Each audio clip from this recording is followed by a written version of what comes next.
আপোষহীনতায় তিনি, আপোষেও তিনি।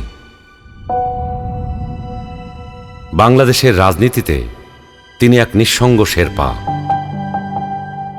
এরশাদের স্বৈরশাসনের বিরুদ্ধে সদ্য রাজনীতিতে এসে তিনি গণতন্ত্রের প্রশ্নে অবিস্মরণীয় ভূমিকা রেখে ভূষিত হলেন আপোষহীন নেতৃত্বে।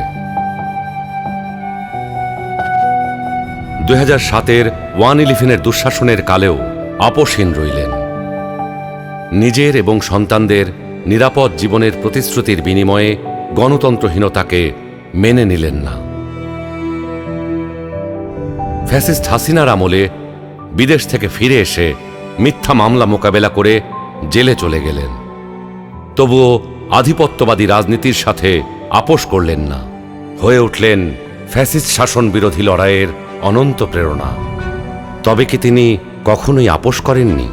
অবশ্যই করেছেন। দেশের বৃহত্তর স্বার্থে অনেক গুরুত্বপূর্ণ মুহূর্তে উনি এমন সব বিষয়ে আপোষ করেছেন যেটা না করলে কেবল গণতন্ত্র নয়, বাংলাদেশের স্বাধীনতা সার্বভৌমত্বই বিপন্ন হয়ে পড়ত। 91 সালে তার পছন্দের প্রেসিডেন্সিয়াল পদ্ধতি ছেড়ে সংসদীয় পদ্ধতিতে চলে গেলেন বৃহত্তর রাজনৈতিক সমঝোতার স্বার্থে। বিরোধী দলের দাবির প্রতি শ্রদ্ধা জানাতে 96 সালে নির্বাচন করে অল্প কয়েকদিনের জন্য সংসদ অধিবেশনে বসে তত্ত্বাবধায়ক সরকার সংবিধানে যুক্ত করে ক্ষমতা ছেড়ে নির্বাচন দিয়ে বিরোধী দলে গিয়ে বসেন। 2008-এ একপেশে এবং অসমান নির্বাচনী ক্ষেত্রের কারণে পরাজয় নিশ্চিত জেনেও নির্বাচনে অংশ নেন গণতান্ত্রিক ধারাবাহিকতা রক্ষার জন্য। সকল মানুষের মতোই তিনিও নিশ্চয়ই সীমাবদ্ধতার ঊর্ধ্বে ছিলেন না, কিন্তু শিষ্টাচার, সৌজন্যবোধ, দৃঢ়তা, দূরদর্শিতা এবং প্রজ্ঞার সমন্বয়ে তিনি হয়ে উঠেছেন বাংলাদেশের রাজনৈতিক ইতিহাসের এক অনন্য চরিত্র। তিনি বেগম খালেদা জিয়া।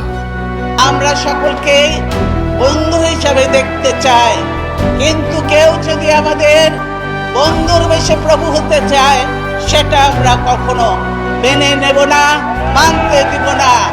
কারো প্রভুত্ব বাংলাদেশের জনগণ স্বীকার করবে না।